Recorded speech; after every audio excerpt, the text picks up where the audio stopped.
Tungod sa akong pagkahangol sa unod sa usa ka babay, nakatira pa kog dili mao. Maayong adlaw kanimo DJ Sam ug sa imuha mga followers ug viewers. Itago na lang ko sa pangalang Gabi. I-share na ako niya ang katingala sa kinabuhi DJ Sam.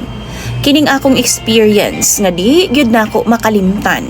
Nagtrabaho magugo sa Davao City. Usa ko ka cashier sa lodging house. Panggabi gyud ang akong duty DJ Sam. Alas 12 sa kadlawon. Panggabi ang akong duty DJ Sam. Dunay usa ka beses alas 12 kadto sa kadlawon. Nagtambay-tambay ko sa gawas kay hinay lagi ang mga customers. Na ako'y nakitaan sa atbang mga kanto. Usa ka babae tapos doon na siya'y kauban nga tulo ka mga lalaki. Actually, diri ra gyud ni sa Davao City. Kadto nga time no, nindot kaayo nga tan-awon ang buwan DJ Sam. Full moon kumbaga. Tapos namatikdan ako nga nagbaktas na duol na lang jud ang tulo ka mga lalaki sa akoa. Tapos naulahi gamay ang babay.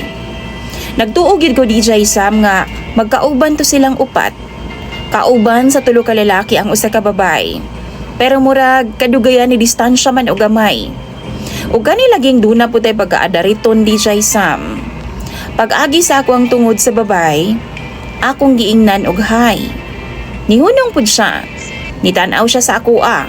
Pero nagtabon-tabon siyag panyo sa iyang baba. Nagtuo ko DJ Sam nga ulawon kaayo siya. Ang tinuod ana mo renahon siya DJ Sam tapos taas siya og buhok. Long hair kumbaga. Tapos shiny pagyud kaayo ang iyang buhok DJ Sam. Nihunong siya sa akong atubangan pero ang tulo ka mga lalaki ni diretso ra. Dito na ako nakumpirma nga di gid ay sila magkauban. Akong giingnan nga, "Miss, basin ganahan ka mo hapit sa diri." Magstorya-storya sa takadali kay ako pud wa koy kaistorya. Medyo bored ko karon. Wa pay customer DJ Sam. Wa pud siya nitingog. Pero nitando pud siya. Mao to giingnan pud nako siya DJ Sam kay daghan maglamok sa gawas dali sulod ta diri. Dito nako siya gida sa may lobby sa mong lodging house. Gipalingkod nako siya tapos giatagan nako siya og soft drinks. Tapos ako siyang gipangutana kung unsa iyang pangalan. Tapos nganong di gyud niya tanggalon ang iyahang gisapo nga panyo. Ingon pa siya mauwaw daw siya ug Cindy daw ang iyang pangalan. Ako siyang gi-jamming og taman gyud DJ Sam. Ako siyang giingnan. Aron di ka mauwaw, dito tas kwarto ta. Ako ray bahala. Basin pud ba nga katulugon na ka? Nitando ra pud siya DJ Sam. Wa gyud siya pagkabalibad. Mao to nagdali-dali pud in tawon kog prepare og kwarto DJ Sam. Kay lain nagkaayo nga akong hunahuna. Ako nang yunahuna impas gid kang bayhana karon. Mao to ako dayon siyang gihatod sa kwarto. Tapos giingnan nako siya nga diya sa kakadali ha kay magkuha sa ko og pahumot sa kwarto. Giingnan dayon nako ang akong kauban DJ Sam nga siya say bahala sa counter. Bantayan sa niya kadali kay naa pa ko'y bigyan. Ako pud siyang gisaaran nga pag humana ako didto ikaw na pud.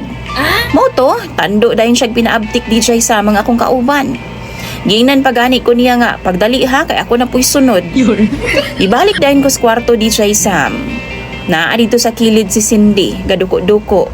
Tapos gatabon-tabon gyapon siya panyo sa iyang baba. Ako siyang giduol DJ Sam og gitaparan. Tapos giingnan nako siya nga tanggalan ra gud na imong panyo. Di man ko hinawayon. Sabay agbay sa iyaha DJ Sam. Hapuhap, himasimas og taman. Wa pud siya mikalampag. Niingon ra pud siya DJ Sam nga maulaw ko.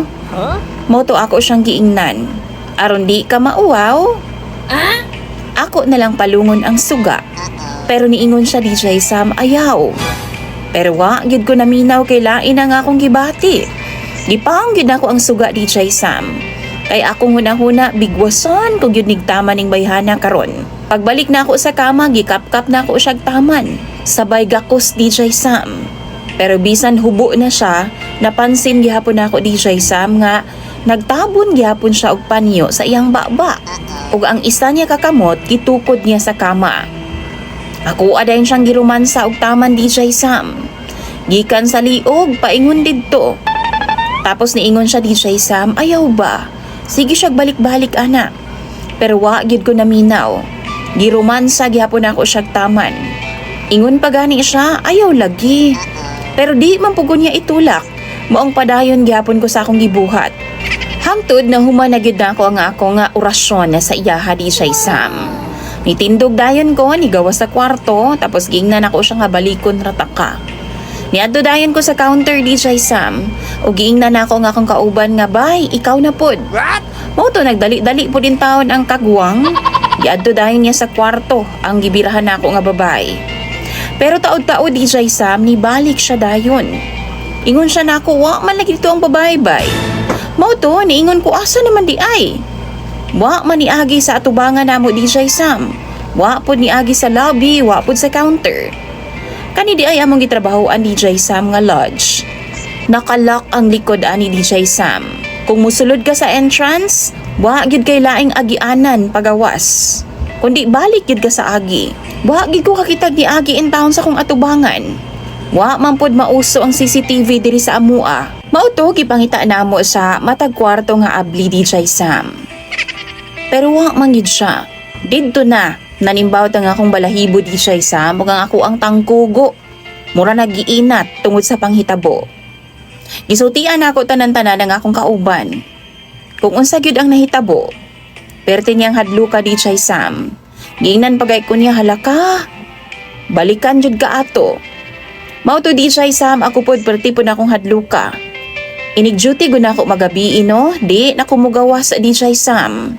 Sa counter na lang gyud ko perminte. Pero wa naman pod noon siya nibali kaluoy sa Ginoo hangtod karon.